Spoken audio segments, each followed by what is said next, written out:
This original WSRE presentation is made possible by viewers like you. Thank you.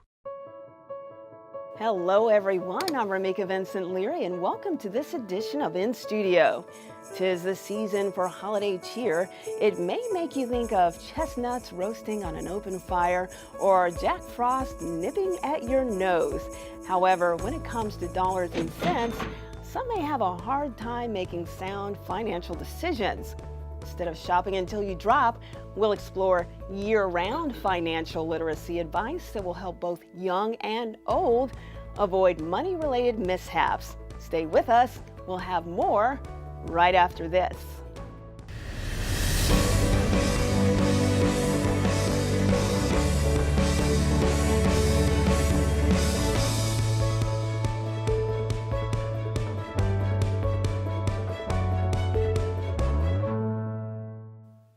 Welcome back, everyone. During this edition of inStudio, we'll be exploring basic building blocks that can help everyone manage their money well.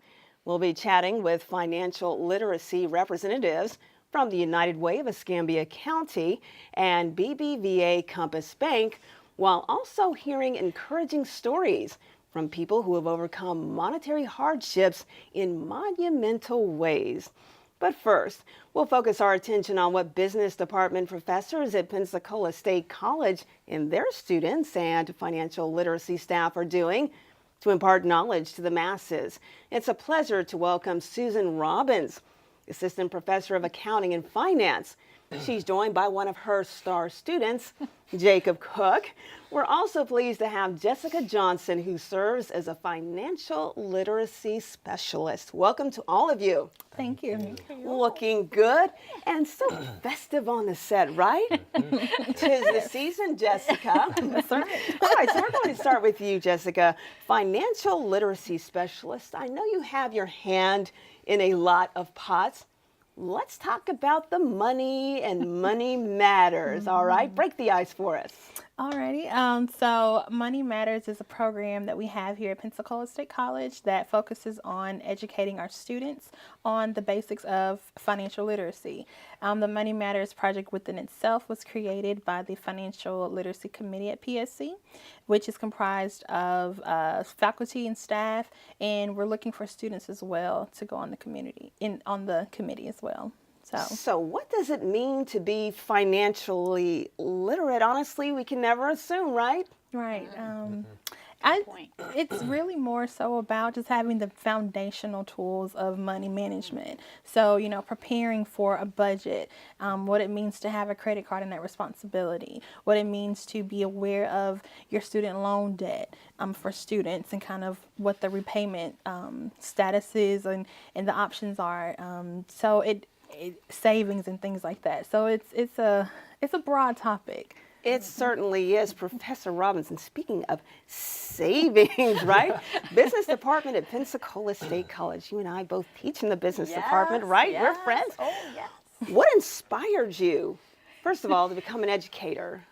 Well, good question. Okay. Actually, I had no plans None? of becoming an educator.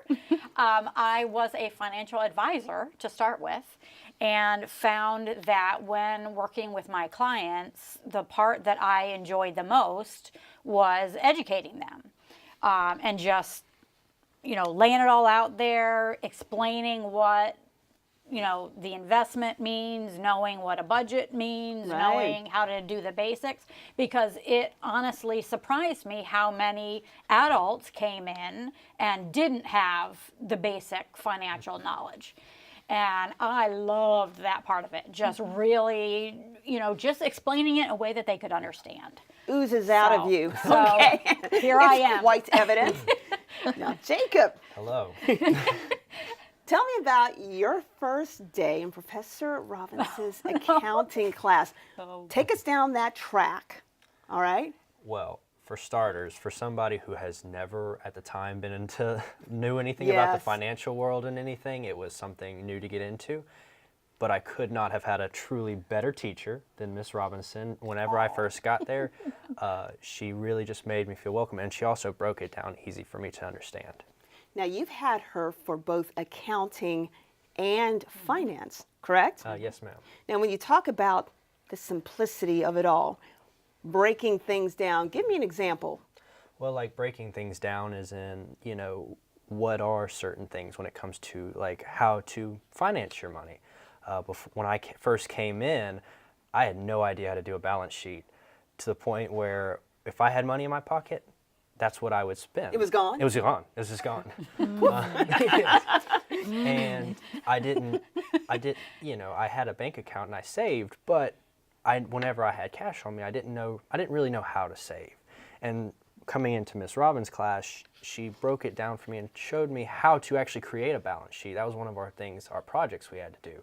And I was sitting there like, whoa, like this is incredible. Like I'm seeing money now in the bank. Isn't that a phenomenal It's a experience? phenomenal, yes. I know it is.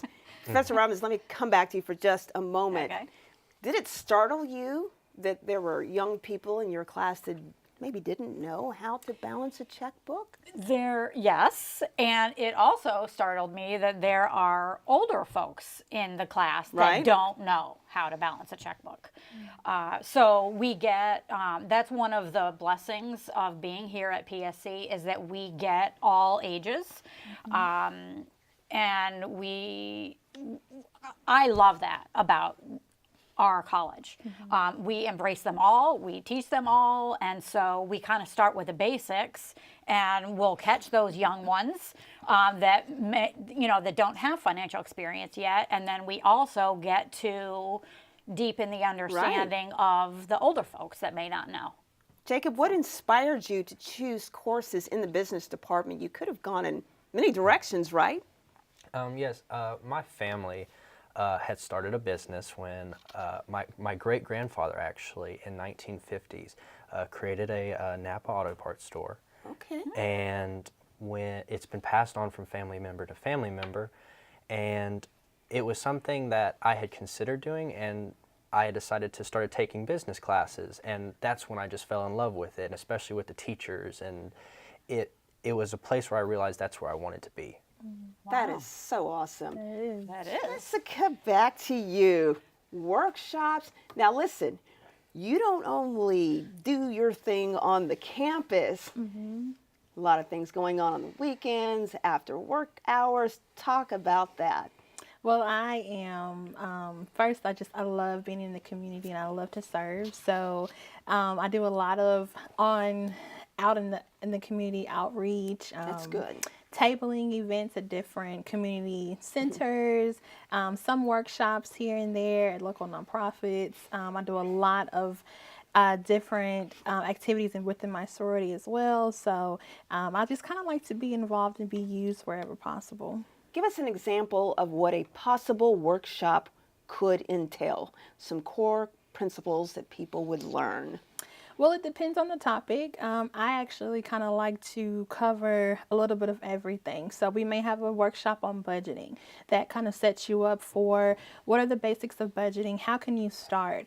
And what's interesting is I have a lot of students that say, well, I don't make enough money to budget. I don't know how to even make, the little money that I receive stretch. What can I do? And so we talk about very practical ways of saving money. We talk about, think about what you're doing on a daily basis. What money are you spending?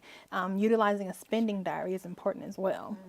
Do you think influence, maybe particularly from the media, could impact some of those attitudes and opinions? Absolutely. Yes. How? Well, we live in a society that's quick, fast, and we want everything now. We want to spend the money that we have as quickly as we can, and we'll worry about, we'll worry about the repercussions later. And our society is so wrapped around, keeping up with the Joneses, as most people may have heard. So we're looking for the next best thing to go and purchase. And so society and just kind of those ideas behind money, and you have to have the flash and dash type of things, that's a real issue. And speaking of purchases, some people just can't, as you mentioned, Jacob, keep $1 in their pockets, Yes, right? that's true. And so with the influence a lot of the times that we see via the media and other sources, the keeping up with the Joneses mentality may prevail, but we must stop and check ourselves. Yes. Now, you have a few personal examples that you would like to share about how you've managed your money. I know you have a savings account, but have you ever made a mishap? Maybe a little bump in the road here or there?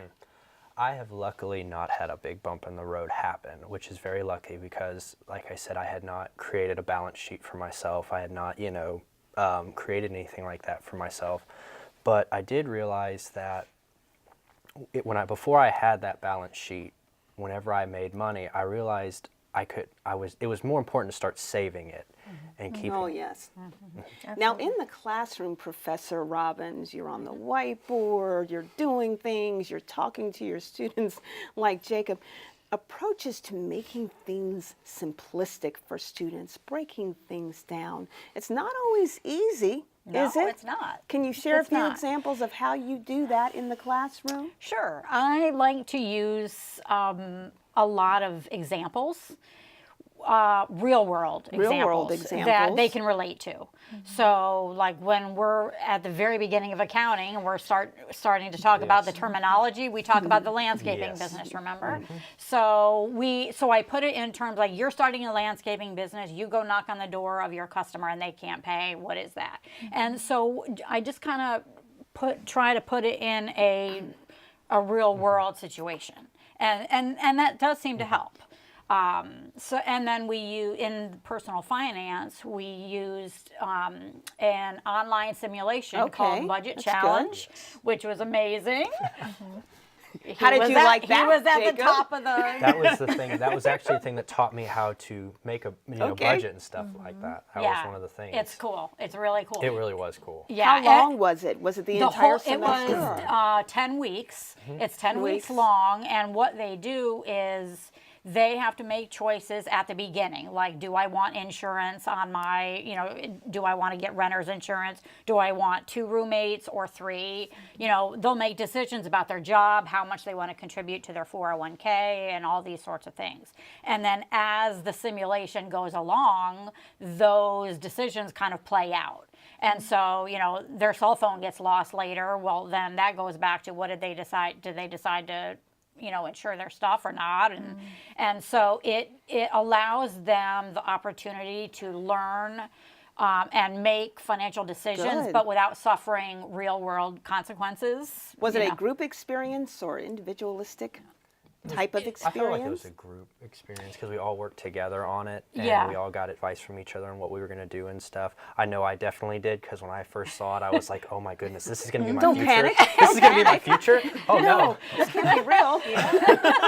Welcome to adulthood. Yes, to the real world. That's right. So, Jessica, I know that with Money Matters and with the workshops and seminars that you've done out in the community, the people will tend to maybe come back, right? They'll say, hey, I learned something here. Thank you for coming out or reaching out to me. Have you ever had someone say, your information just turned that frown upside down? I have, and that makes me feel great, especially whenever I have someone that may be apprehensive about coming to the workshops, or even talking to me at tabling events. They usually don't like to talk about money, so. All right, but we have to talk about money, That's folks. right. Sit tight. All right. So as we head to break, to find out more about Money Matters, log on to the website www.moneymatters.pensacolaState.edu. We'll be back in a moment.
During this segment, we're happy to welcome back all of our Pensacola State College guests from the previous segment. Indeed, there's so much more to be explored. Again, we have Susan Robbins, Assistant Professor of Accounting and Finance. She's joined by one of our students, Jacob Cook. We also have Jessica Johnson, a Financial Literacy Specialist. Let's continue the conversation, folks. And Jessica, starting with you, let's talk about Money Matters Week. Oh, yes, my favorite. Exciting. Let's talk about it. So, Money Matters Week is an annual week of events all related to financial literacy that the Financial Literacy Committee at Pensacola State puts together. It's something that we do on every campus and center at Pensacola State. We have various workshops. We have online tools that we utilize, and we also have a signature event called Cooking on a Dime, where we teach students how to cook inexpensive foods, literally cooking on a dime, and just trying to give them some more options because, of course, college students, they if they could, they would survive off Some say of starving college exactly. We don't want them to starve. We don't want them to starve. That's right. We don't want them to starve. Just curious, Cooking on a Dime. Is the culinary arts program a part of this, or? Yes. So the unique twist that we've done is we have gone from having our faculty and staff to utilize some dishes and kind of create some things. What we did unique this year, this past academic year, was we kind of solicited our clubs and organizations on campus to kind of facilitate and create dishes. And culinary arts was actually one of the clubs. Mm-hmm. Money Matters Week. I know that you probably bring in other entities, right? Yes. On campus. Do you have any examples you'd like to share? So we have various partners, different banks, credit unions. We had Krispy Kreme that actually donated donuts and coffee to our first financial literacy cafe, which was actually a partnership that I formed with Susan, where we had her students to kind of do a peer-to-peer consultation, if you will, just covering at least 5 or 6 financial topics, and they were able to kind of teach back what they learned in the classroom to their peers. I like that. Let's talk about some things that may be on the horizon for the business department at Pensacola State College. I'm telling you, the business department is where it's at. Let's chat it it's up. Awesome. It's awesome. I mean, honestly, I feel so honored and blessed to be part of this department. The faculty is wonderful. The course offerings are wonderful. One of the new things that's coming is an associate's program in entrepreneurship. So starting in January, we'll be starting those classes, and I think you're enrolled in one, aren't you? To one of those, yes. Intro to entrepreneurship. Yeah. So we'll be helping the community get out there and actually start businesses, give them the resources and information they need to get started successfully. Anything else? What about synchronous course offerings? Oh, yes. Okay, so we have online course offerings. Right. That's something that we've had for a while. The ones that we have offered have been called asynchronous online learning, right, which means that the whole class doesn't meet all at once. The students just go online when they can, and then the teacher gets online when they can, but it's not all at the same time. Now we're going to be offering some synchronous online classes as well, where you may have a class on Tuesday evening and all the students log on and the teacher teaches, and so it just makes the information, the coursework, more accessible to more students. Speaking of courses and other professors in the business department, Jeannie Branch, for example, and I understand, Jacob, that you are going to be taking accounting too? I'm currently taking it right now with Jeannie. Oh, you're taking that with her. So talk about that. And I know the classroom experience. I know it's exciting, isn't it? Yes.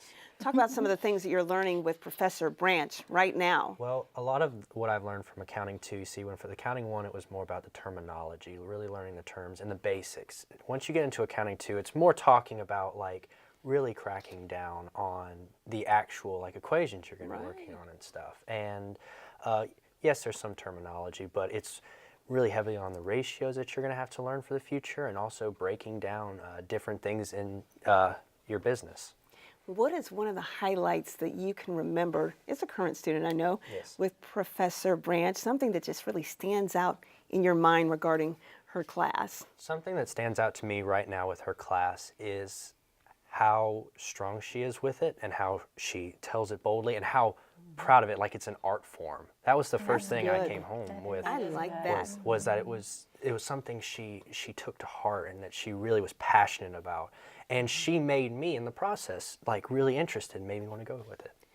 Now, Academy of Teaching Excellence, Professor Robbins and Professor Branch, both are recipients. And I know you're very modest sitting over there, Professor Robbins, but I had to say that because I'm oh so very proud. Congratulations to both of you.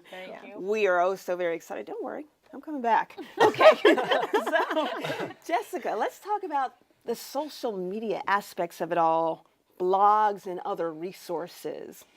So for the Money Matters project or program, we actually utilize Facebook. We have started to implement Instagram. We have a Money Matters blog, moneymatters.pensacolastate.edu, where our blog is more of an detailed approach to different subjects. So we may have a post on savings, or we may have a post kind of highlighting Money Matters Week in detail with a flyer and kind of what to expect. On social media, on our Facebook page, we're just kind of saying, hey, this is an event coming up. Here's some pictures to go with it. And we actually have a lot of interaction on our Facebook page. A lot of likes and shares. Yes, yes. I love it when people say that, right? Yes, yes. Just it's really been very makes you successful. feel good. Speaking of feeling good, Professor Robbins, I know that you and Jessica have a great friendship. We must talk about that momentarily. Let's take a moment here, okay? Okay, Jessica, I love this woman. We met on the financial literacy committee.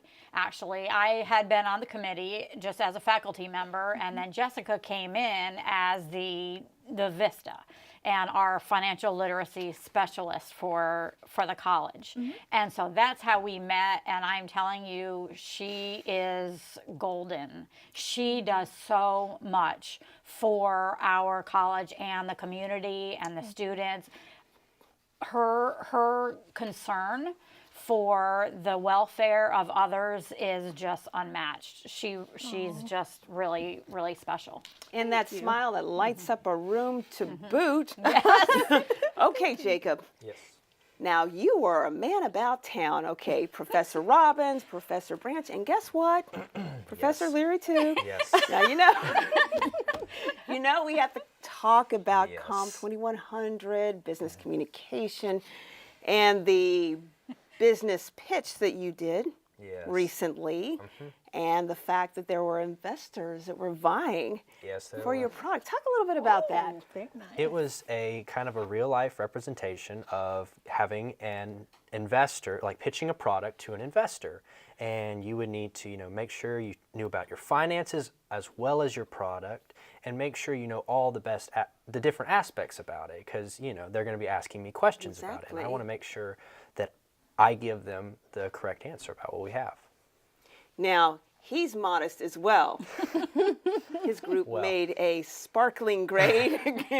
Thank you. That was very difficult. It was a difficult assignment. So there is that relationship, right? So anyone taking courses in the business department, there's so many aspects or avenues that can be explored. Professor Robbins, back to you. I know that you are furthering your education. Talk about that and how it influences not only students like Jacob, but others.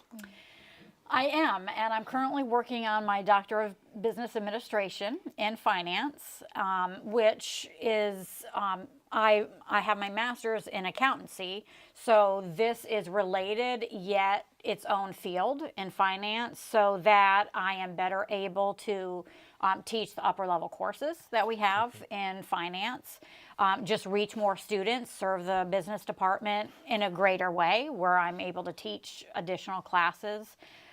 It's been a really rewarding journey, and it's neat to see the perspective of a student again. Absolutely. So, yeah, it's fun. Now, You do a lot outside the classroom. Talk about that. We can't leave that off the table. We have, right. Jessica, you know, we have to talk about that. Well, as far as financial literacy goes, I personally and the department like to reach as many people as we can with the message of, financial literacy.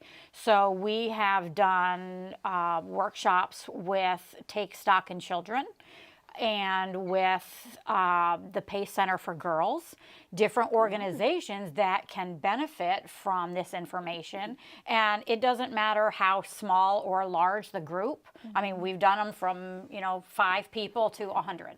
So it's rewarding for us. That's kind of what we're here to do, is to educate, whether it be college students or the community, on finances. That's really what we're here to do. So true. Jessica, talk about some of the community partnerships that you have. And I know your schedule's pretty tight, but I know, Yeah. but I know that with a lot of these partnerships that you have, you hear stories, don't you? Yes, all the time. Some of them aren't good, but then we have people that overcome obstacles. Do you have maybe one that you would like to share?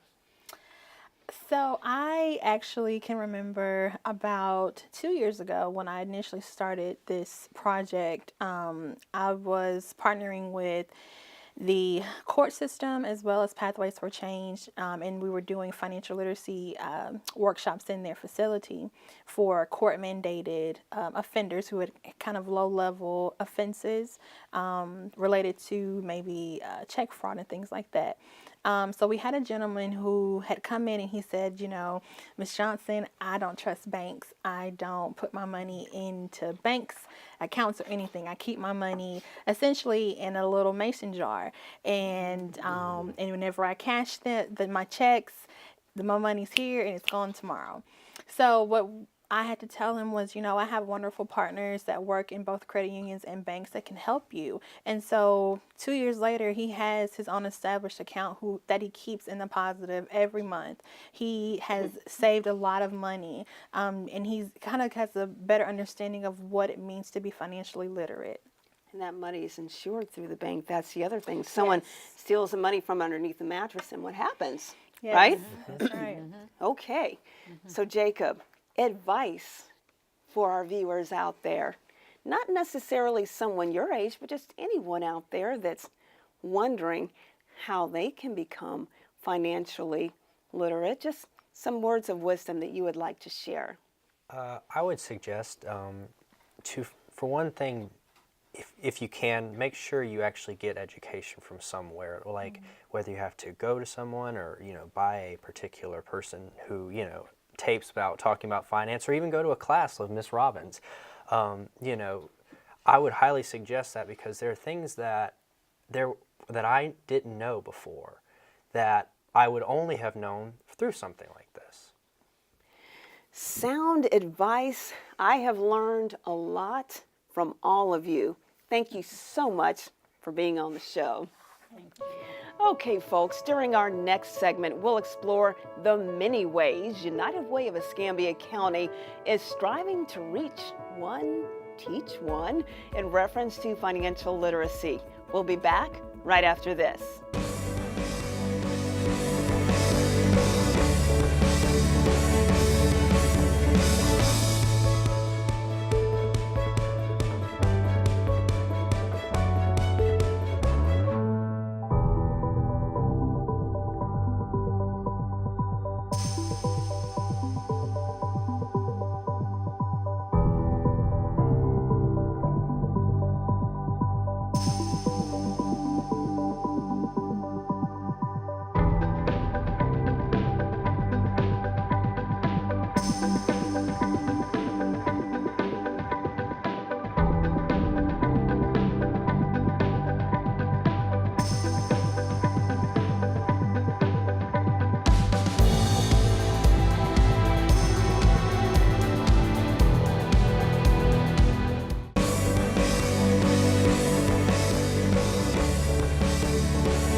back.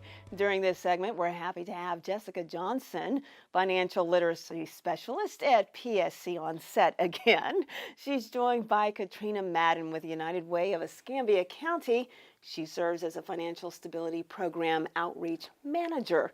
We'll also discuss some of her personal experiences with financial literacy, including measures that have been taken to help promote financial wellness in the community. Katrina, let's start with you. I do understand that you and Jessica know one another. Talk about that. Oh, gosh. Well, I first met Jessica through my position at United Way as a financial stability outreach manager. One of my roles there is to reach out to other organizations and entities to see what they're doing in financial stability, to see how we can actually partner with them and promote that. And when I first met Jessica, she was doing the CASH program, which she was educating, doing financial stability for people who were court ordered.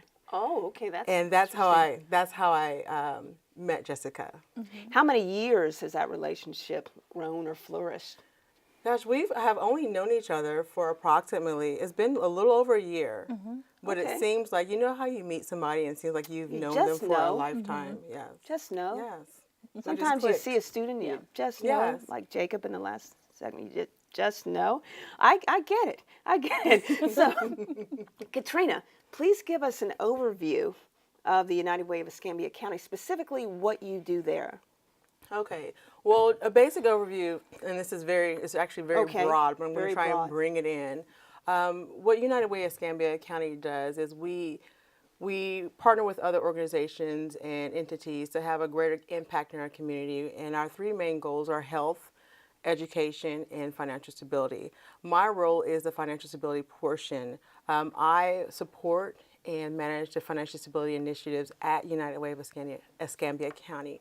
The largest one would be our VITA program, which stands for our Volunteer Income Tax Assistance Program. And with that program, my main goal is to keep people's money in their pockets where it belongs.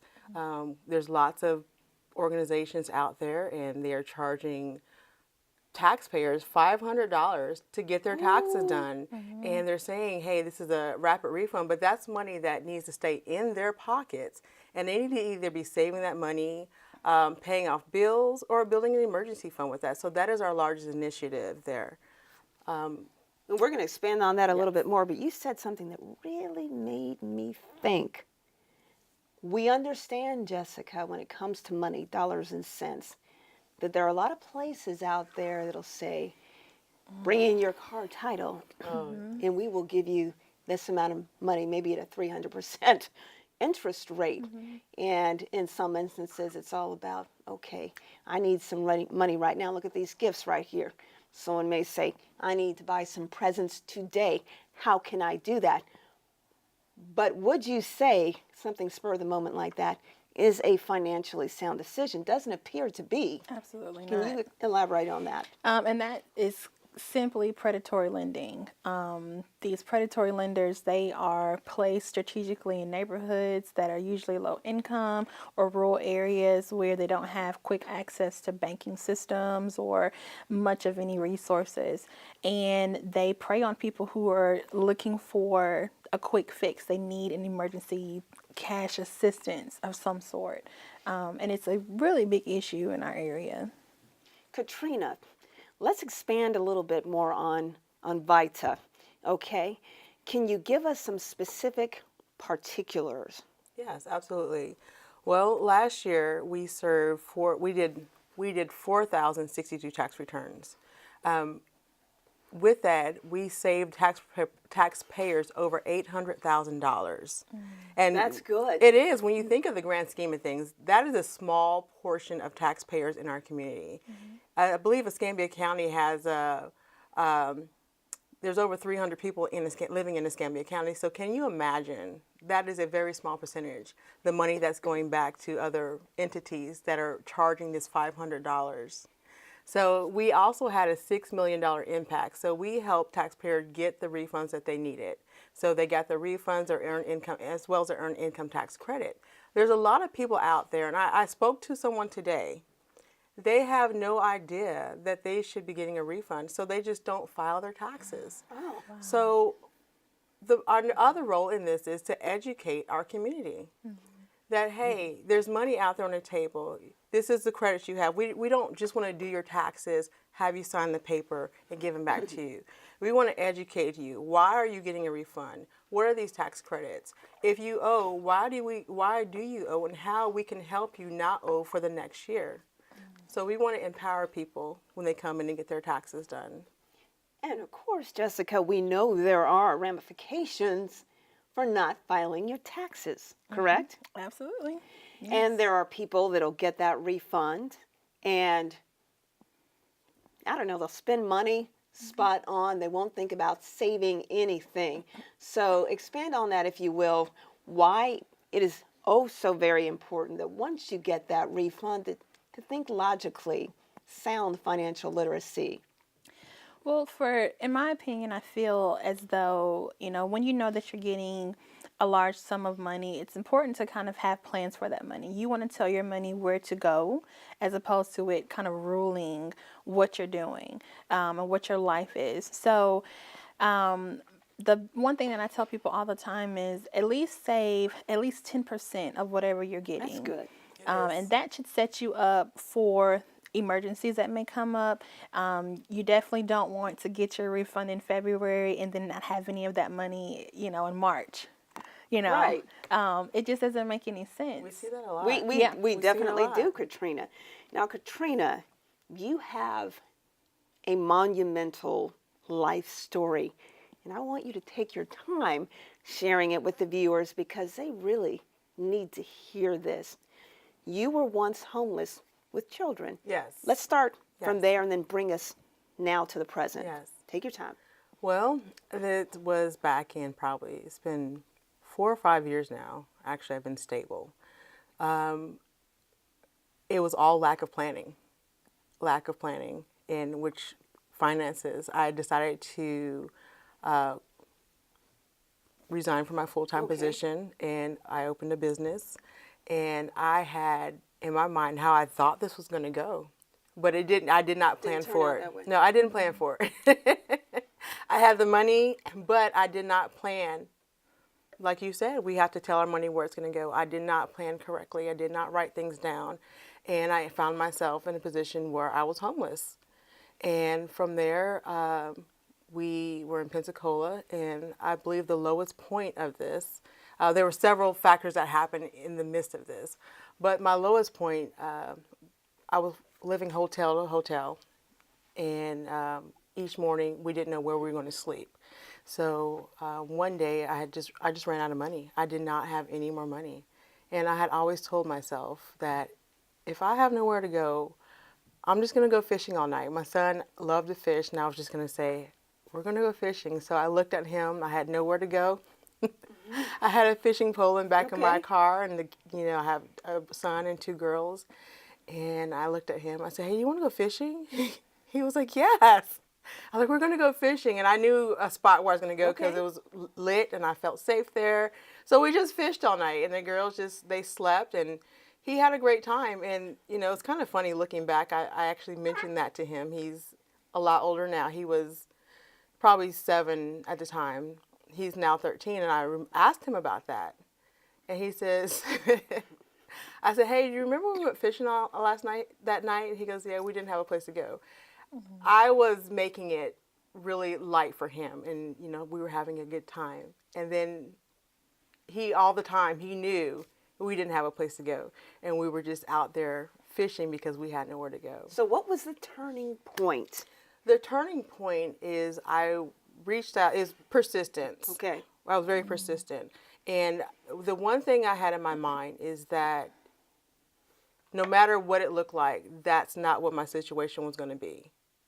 And I would not dwell on it. I would not just, you get into that hopelessness. I would not accept hopelessness. So the turning point was I was very persistent in reaching out to different organizations, and a lot of them they were turning me away. And I knew I just needed that step, one step up. I just needed just help. So I reached out, and one organization, they said, "No, we can't help you." And then I said, "Look, me and my kids slept on the bridge last night. And he's like, wait. Okay, come in. So from that one instance, for him just giving me that one simple step up, I just flourished and I just took off. That's all I needed, was somebody just to take that chance, just to give me that foot up. And once I got a foothold, I just took off running. That's all I needed. You inspire me. This is emotional. And I know that you share this story with others, don't you? Yes. And I know it's uplifting for people that have not made and are not making sound financial judgments to hear a story like yours. It's a reality check, isn't it, Jessica? Absolutely. Absolutely. It really is. I want to talk a little bit more, Katrina, about veterans and homeless people right now. So with VITA, I know a lot is being done and has been done, but can you expand on that? Because we see a lot of homeless vets, don't we? Yes, we do. Yes, we do. I always tell people, when I first got into overseeing the VITA program, I told my then president, I don't see how this is financial stability. I don't see how doing people's taxes. And she said, it is. It's an open door, Katrina. And when I started actually working in the program and you start doing people's taxes, you are actually taking a peek in their life that they just would not share. And when you start looking at the money that they bring in and you're doing that, they start opening up to you and telling you what's happening in their lives, what their hardships are. And from there, we can give them resources. So that's where the key to financial stability comes in. We can refer them to other agencies. If somebody comes in and says, hey, I have no place to live, I'm homeless, I need this refund, this is what I'm counting on, we're able to actually contact an IRS tax advocate, get them on the phone with the advocate, and they can get that money back if they can show proof that, hey, they need this. They're homeless, they're in a situation. That tax advocate can turn around and get that money back to them in a matter of days instead of weeks. So that is the key. We can get them in there, find out, they start talking, and we word of mouth them. A lot of times, right? Yeah. Yes. Absolutely. So Jessica, Pensacola State College and word of mouth, money matters. I know you've heard a lot, haven't you? Absolutely. Talk about how this message spreads.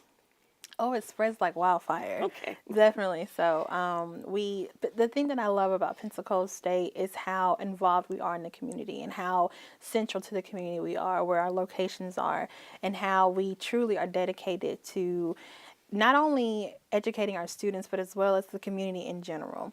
And so whenever we have any activities that are going on, particularly with Money Matters, we gear them towards our students, but I like to invite the community in as well to come in. That's good. Because it's important to do that, and even though our workshops are typically during the lunch hour, right in the middle of the day, I have an actual couple who they're faithful to every single workshop, and they come rain or shine, no matter what time it is, no matter what location it is, because they know that this is information that some people actually charge for, but we're giving it for free. All right, ladies, thank you so much. You're welcome. Such inspirational women. Okay, so folks, to find out more about United Way of Escambia County and all of its financial literacy initiatives, log on to the website www.unitedwayescambia.org. Stay with us.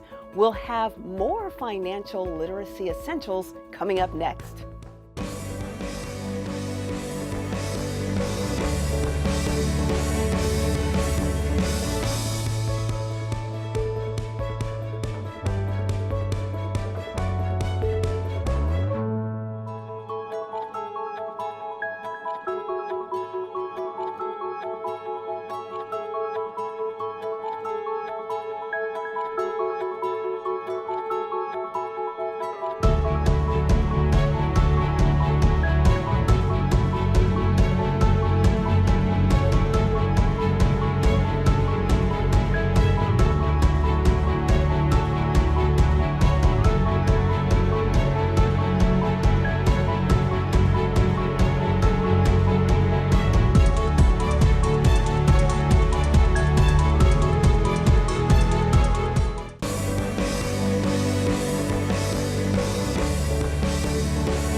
we can have it, and in the twinkling of an eye, it can all be gone. We're continuing our discussion of money as it pertains to financial literacy. Rounding out this last segment, we welcome back our faithful guest, Jessica Johnson, Financial Literacy Specialist at PSC. Next, it's a pleasure to introduce Lindsay DeRee, a BBVA Workplace Solutions Officer. We also have Joe Nettleton, an entrepreneur and financial literacy success story. Lindsay, let's start with you.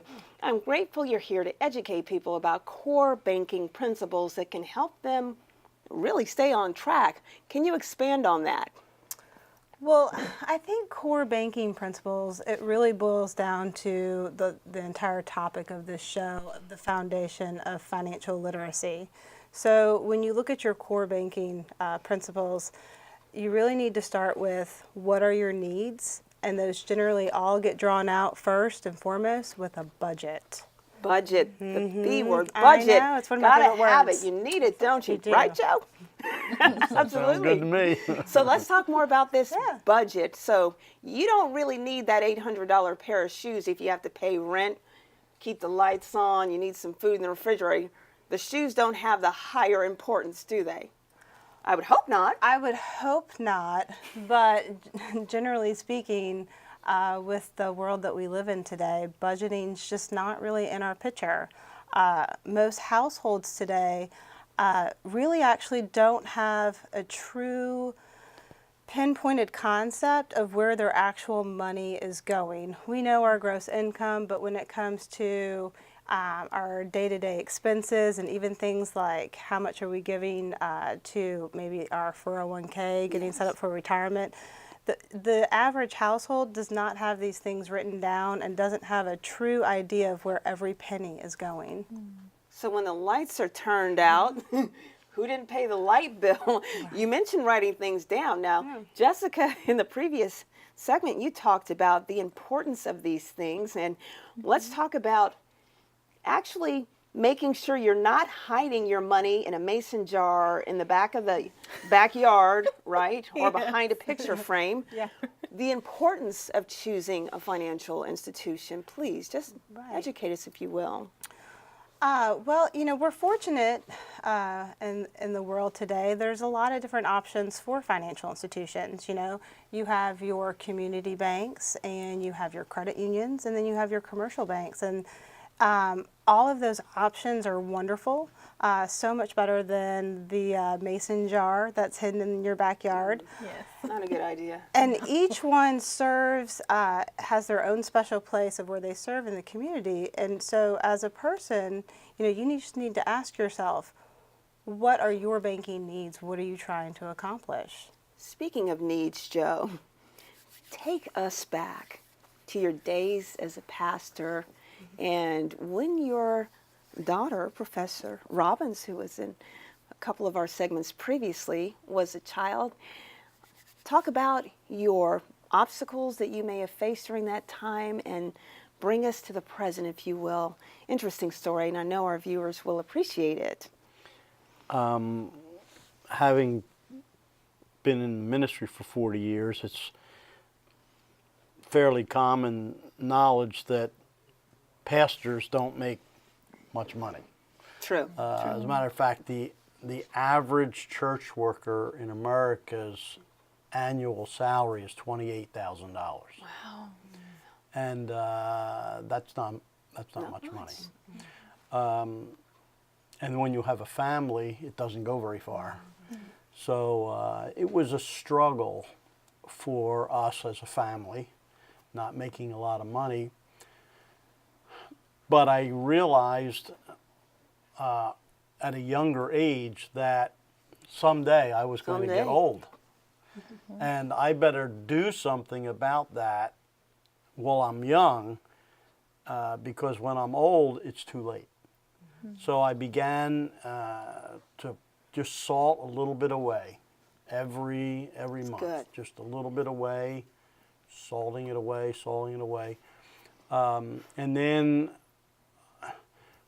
one of the struggles I think that we have in our society is we are instant gratification society. We need it, and we need it now.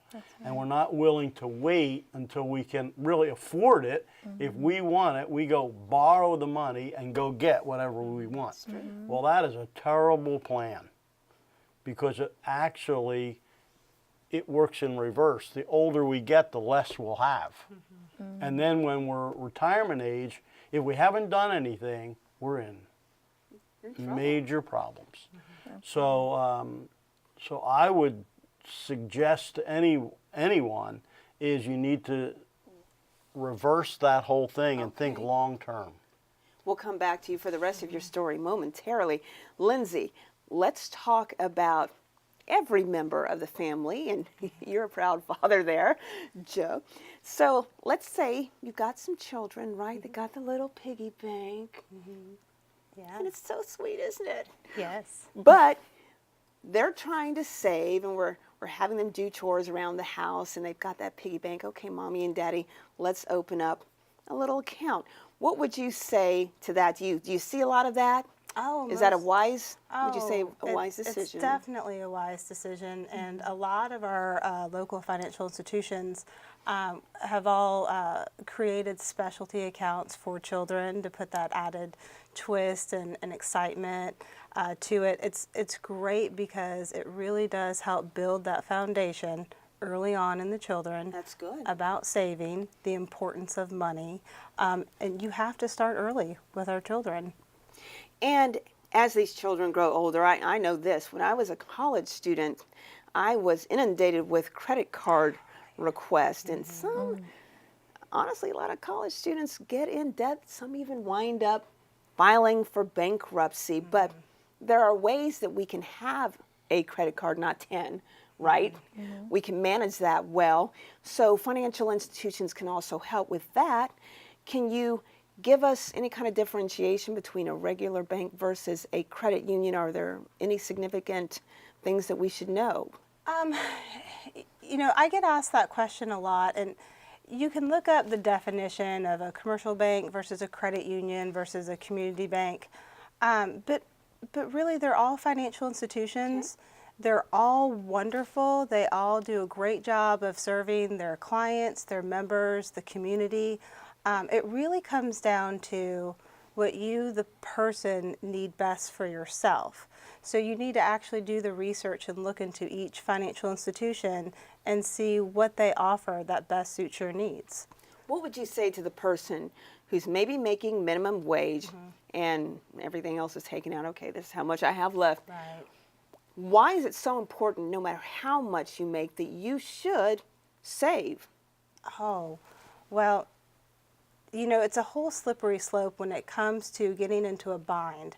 So if you don't have that emergency fund that's set aside, then it just spirals off, and that's where you find yourself into the bind. So, you know, like Jessica mentioned earlier, it doesn't take a lot, but just a small percentage to help build up that savings account for emergencies can really go a long way. Joe, let's come back to you.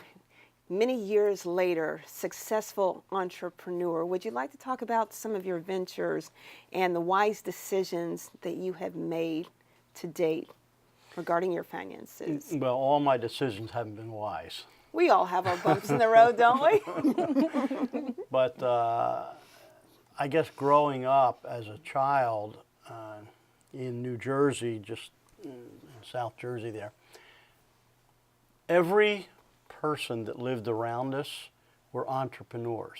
The people on the right side, they had a business. The people on the left had a business. Across the street, everybody had businesses. And we were the poor people, and we didn't have a business.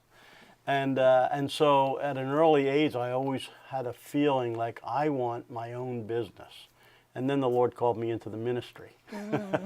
So it took me a while to start other outside interests. And I started a couple businesses, and they grew and they prospered, and then I was able to sell them and at a profit. So so you know, it's anybody can do it. Anybody can do it. Anybody can do it. And it doesn't take a lot of money, it just takes some courage. Courage, that is a key word, isn't it? Let's talk about rash decisions. Jessica, I know we've touched on it here and there, but we see these boxes in front of us. I don't know what's inside these boxes, but as you also elaborated on as well, Joe, rash decisions, avoiding doing those things. So a plea, because it can be hard sometimes, right, Jessica? Absolutely. You might see things and you have to step back. Talk about that. I think the biggest thing that we have to get over when we talk about money management is the fact that it's not a lot of knowledge that has to be acquired. It's more of the discipline that's important. So, I can give you all of the technical terms. I can give you all of the books to read and all of the tapes to watch. But if you're not applying discipline behind that, then everything that you kind of put into and read and learn from is useless. So discipline is definitely the core foundation of money management. Such an important element. Now, Lindsay, when people come to see you at the bank, and I'm talking about banking in general, and they say, I don't even know where to begin. What is this? My checkbook? How do I use this thing? So can you talk a little bit about that? Sure. One of the important things when our clients do come into the bank and we do sit down and help them understand checking and balancing their checkbook, a big portion of it, though, is what are your life goals? What are you trying to accomplish? And so, just like as if you're talking to a doctor about your health needs, by sharing what your life goals are, maybe some of your struggles, that paints the whole picture for us to be able to truly kind of tap into where we need to direct you. Direction, pathways. Joe, your life has taken so many different paths, right? And one step leads to another, right, Jessica? Absolutely. So as we travel this journey, Jessica, there are still chapters that are unwritten. So what would you say to that viewer who has heard everything that we've discussed this evening, from Money Matters to banking, United Way to Vita, et cetera, et cetera? Look into their eyes, just say, hey, what could you tell them? Practice makes perfect. There's no set proven way to do this perfectly. You won't be perfect. You will make mistakes. Even if you start off on a budget and it goes really well, sometimes you may derail, but just continue going forward. Don't give up. Never give up, right, folks? That's right. All right. Awesome job. Now, folks, as we close the show, we want to thank all of our guests for joining us. During this edition of inStudio, we explored a wealth of information pertaining to financial literacy initiatives. For more information on Money Matters or the United Way of Escambia County, we're displaying the website information right now on the screen. I'm Rameca Vincent Leary. Have a good evening, and remember to keep it locked in right here on WSRE, PBS for the Gulf Coast.